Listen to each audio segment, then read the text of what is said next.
how do you productively rebel? How do you rock the boat of this organization without overturning it?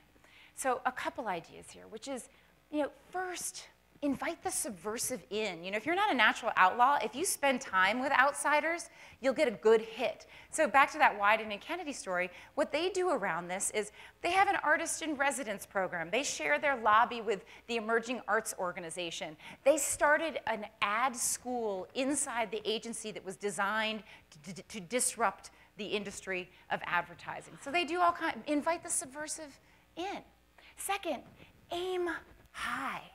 So Helen Bevan and a troupe of change agents and activists inside the National Health Service, which if you're from the UK, you know is one of the 5th largest employers in the world, after the Chinese Army and Walmart. It is a creaky, old bureaucracy.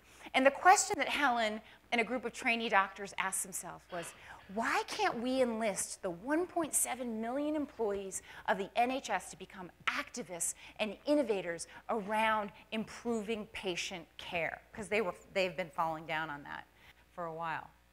Why not? And what it spawned was this audacious experiment in collective change called Change Day, launched in March of 2013. It was sort of a simple goal. Could we get 65,000 pledges for one sustainable action around improving patient care sort of meaningfully and sustainably? They got 189,000 in a wave of energy. The next year, they said, okay, let's do 500,000 pledges. They got 800,000. This year, they moved from pledges to action and created 10 campaigns, and they now have actually tackled some of the most intractable problems inside the NHS with incredible, incredible solutions.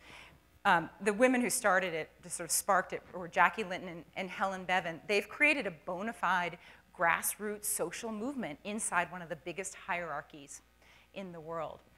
Next thing you need to do is enlist co-conspirators. You can't change the world alone. You can't rebel alone. You have to build bridges. You've got to get those weak ties going. You have to create networks of like-minded peers.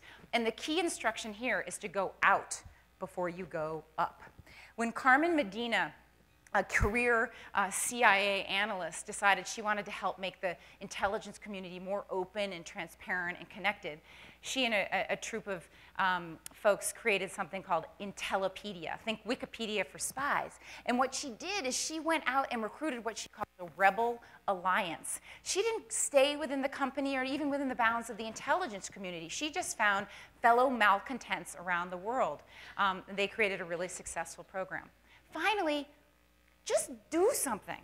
Launch an experiment, make something, get started. This is the wisdom of all activists, and you can't wait for permission or for a budget from on high to do something. When Kim Spinder, a low-level Dutch government employee, saw how disconnected and spread out government employees were, she just leapt on it. She begged, borrowed, stole resources to create a simple hack, a social app where basically government employees can now share space, share coffee pots, and most importantly, share ideas that now involves 400 government offices and connects tens of thousands of government employees that never knew each other before. She had no brief. She had no permission. Here she is with her flag at one of our events.